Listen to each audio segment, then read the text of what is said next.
మీస కట్టు కుంకుమ బొట్టు కంచి పట్టు పంచే కట్టు అల్లుకుంది అనుబంధము మమతలు ముడివేస్తూ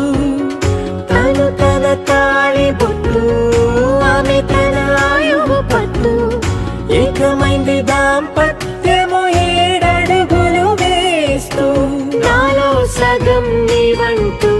నీలో సగం నేనంటూ జనుమలు జతపడువలపుగ ఇరు మనసులకొక తలపుగ కలగలిసిన ఒక తనువు శతమానం భవతి శతమానం